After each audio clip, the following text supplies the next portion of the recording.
Hello and welcome back to NAOBC Devotionables, brief devotions for busy people. My name is Noah Purcell. I work with the student ministry and the worship ministry in a variety of ways. And today it is my privilege to share some thoughts on Psalm 127. So let us begin by reading. Psalm 127, a song of ascents of Solomon. Unless the Lord builds the house, those who build it labor in vain. Unless the Lord watches over the city, the watchman stays awake in vain. It is in vain that you rise up early and go late to rest, eating the bread of anxious toil, for he gives to his beloved sleep. Behold, children are a heritage from the Lord, the fruit of the womb a reward. Like arrows in the hand of a warrior are the children of one's youth. Blessed is the man who fills his quiver with them. He shall not be put to shame when he speaks with his enemies in the gate. Just a few things to note about Psalm 127. The first thing is it is indeed a song of ascents. This is just a title given to 15 psalms that are labeled as such, as they thought they were being sung by the people of God as they were going up to worship. Secondly, it almost feels as if the psalm is made up of two parts. The first being about the Lord building a house, and the second talking about children. But it is my hope through this time together that we have to show how what is established as a principle in the first applies to the specificity of the second. So first,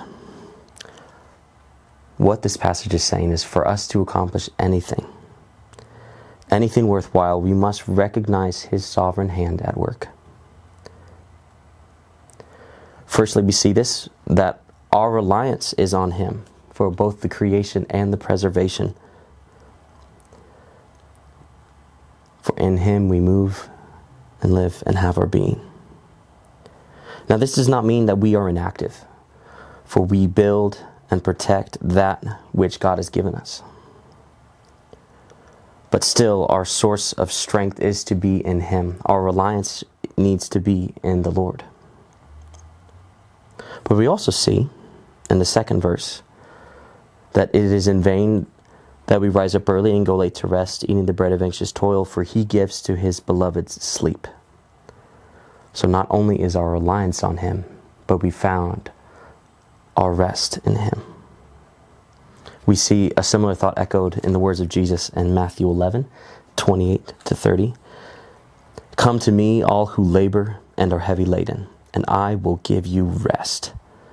Take my yoke upon you and learn from me, for I am gentle and lowly in heart, and you will find rest for your souls. For my yoke is easy and my burden is light.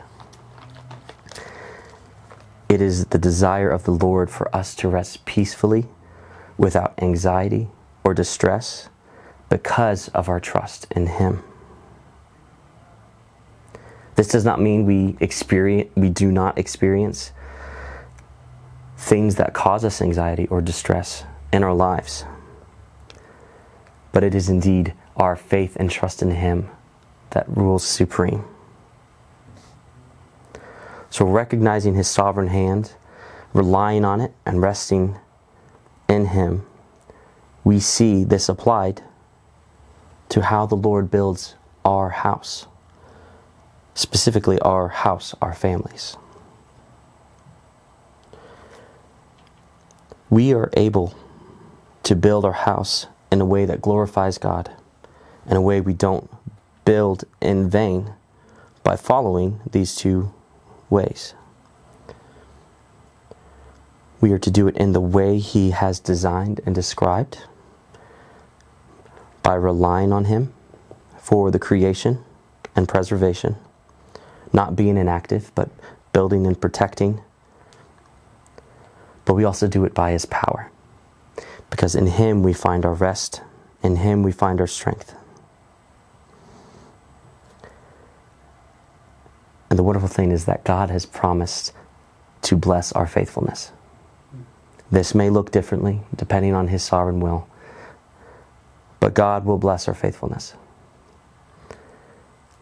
it is our duty to be content and to work in His providence.